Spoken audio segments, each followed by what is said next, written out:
Seperti itulah kira-kira pelaksanaannya. Yang jadi kata kunci di situ adalah kejujuran. Kita bisa saja berbohong, mengatakan bahwa tidak puasa lalu dibilang berpuasa.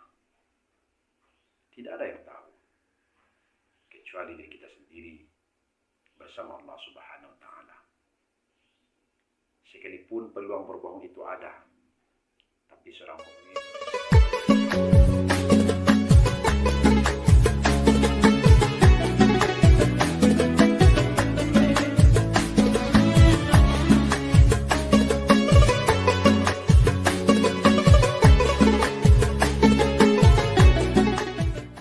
Assalamualaikum warahmatullahi wabarakatuh.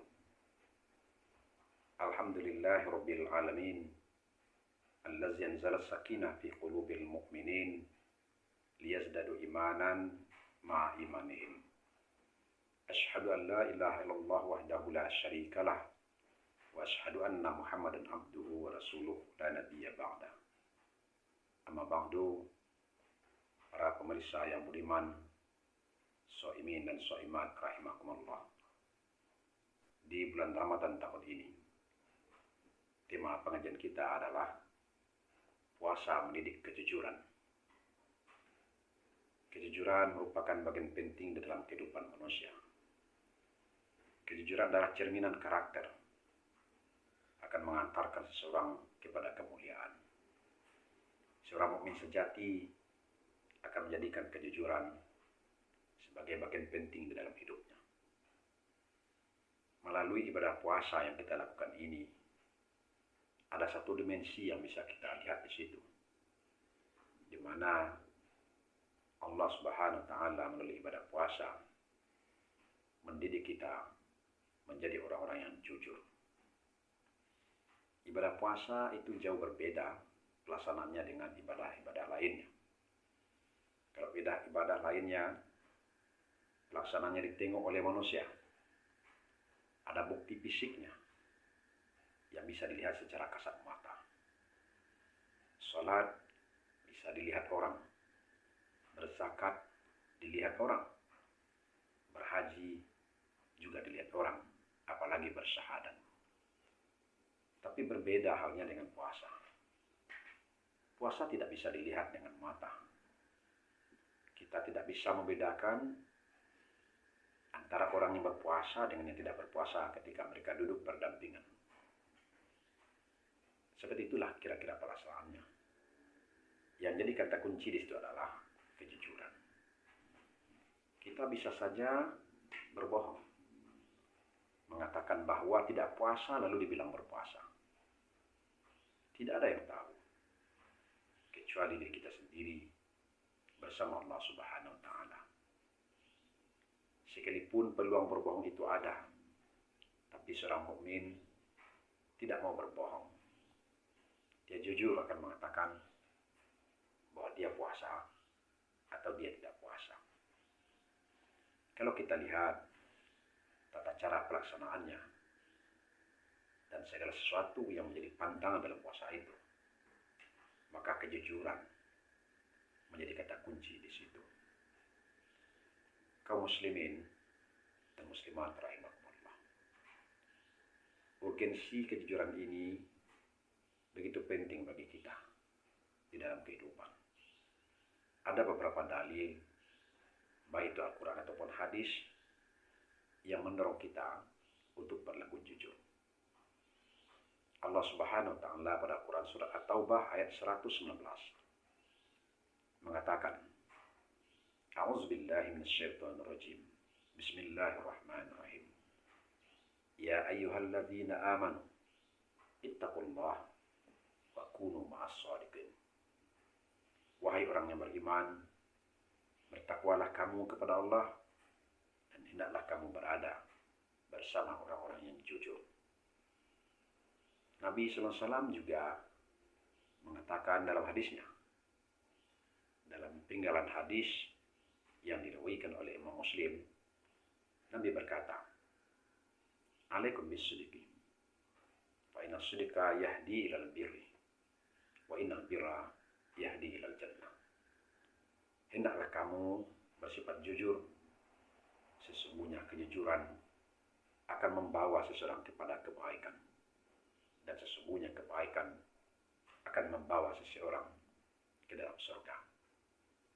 Dari dua dalil ini, terlihat bagi kita bagaimana Allah dan Nabi mendorong kita untuk memiliki sikap jujur itu. Melalui ibadah puasa, kejujuran itulah yang dibentuk.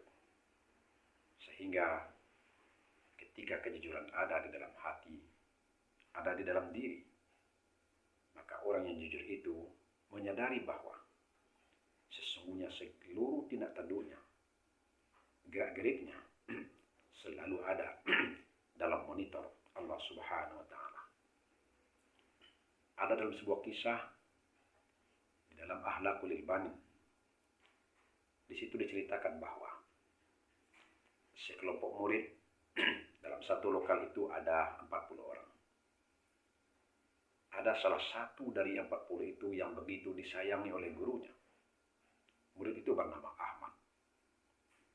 Karena begitu sayangnya sang guru kepada Ahmad, maka 39 orang temannya yang lain iri dan bertanya kepada sang guru, "Wahai guru, kenapa engkau begitu sayang kepada teman kami yang bernama Ahmad, melebihi sayangmu kepada kami?"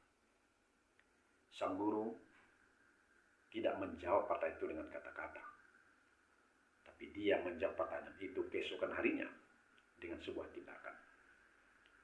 Masing-masing murid yang 40 itu dikasih seekor ayam. Dan masing-masing diberi satu buah pisang. Lalu sang guru memerintahkan muridnya yang 40 itu agar masing-masing menyembelih hewan itu, menyembelih ayam yang diberi itu di tempat yang sepi, yang tak satu pun ada yang melihatnya. Murid itu dikasih waktu 1 jam masing-masingnya. Sehingga ketika timingnya sudah tiba, masing-masing murid berlarian mencari tempat yang sepi, yang dia yakini tempat itu sepi, tak satu pun yang melihat. Maka disembelihlah ayam di tempat yang mereka yakin sepi itu. Ketika batas waktunya tiba, murid yang 40 tadi berkumpul kembali ke dalam kelas. Sesampai dalam kelas, sang guru memanggil murid itu satu persatu. Mulai dari murid yang pertama dipanggil, diminta ayamnya, mana ayamnya? Sudah disembelih atau belum?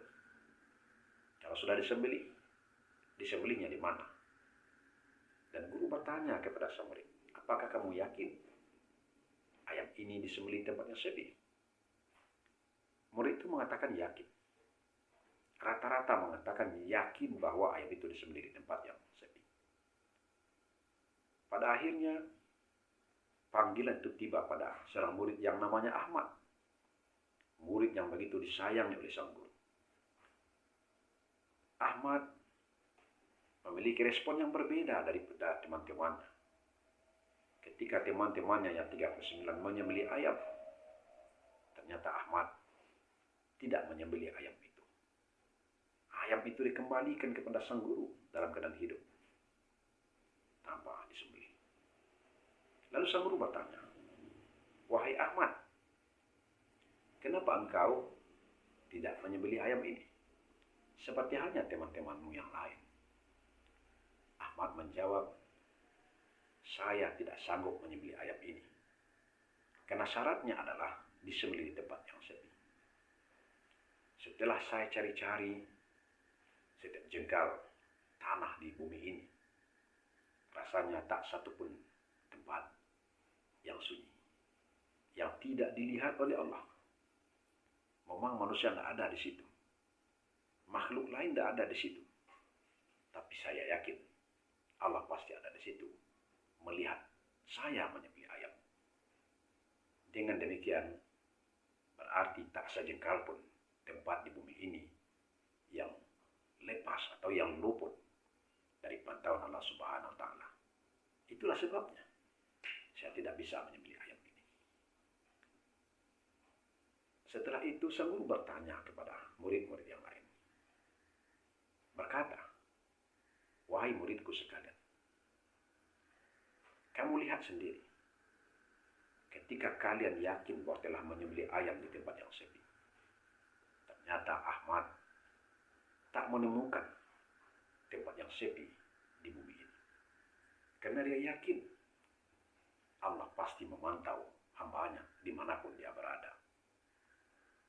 Itulah cermin kejujuran dari seorang Ahmad. Kesadaran bahwa hidup berada dalam pantauan Allah Subhanahu wa Ta'ala. Itulah kelebihan Ahmad dibanding kalian. Dan karena kelebihannya itu, dia menjadi murid yang saya lebih menyayanginya, lebih memperhatikannya dibanding kalian. Karena di saat kalian tidak sadar bahwa Allah memantau kalian, ternyata Ahmad sadar bahwa setiap perjalanan berada dalam pantauan Allah Subhanahu wa Ta'ala. Pemirsa yang budiman, itulah sesungguhnya bagian dari cerminan kejujuran, di mana seorang hamba sadar hidupnya ada dalam pantauan Allah. Nabi SAW pernah bersabda tentang ihsan. Ma huwa ihsan? Nabi menjawab, "Anta'budallaha ka'annaka tarahu. Fa in lam takun tarahu, fa innahu yaraka." Ihsan itu adalah kamu menyembah Allah seolah-olah kamu melihat Allah itu. Seandainya kamu tidak melihat Allah itu, maka yakinlah dan sadarlah bahwa sesungguhnya Allah itu pasti melihat kamu. Itulah komitmen diri yang terbangun pada seorang pribadi yang jujur. Semoga ibadah puasa yang kita lakukan ini mengantarkan kita kepada seorang hamba yang jujur, yang sadar bahwa segala tindak tanduk dan perkataannya ada dalam pantauan Allah Subhanahu wa Ta'ala. Demikian saja. Billahi taufiq wal hidayah. Assalamualaikum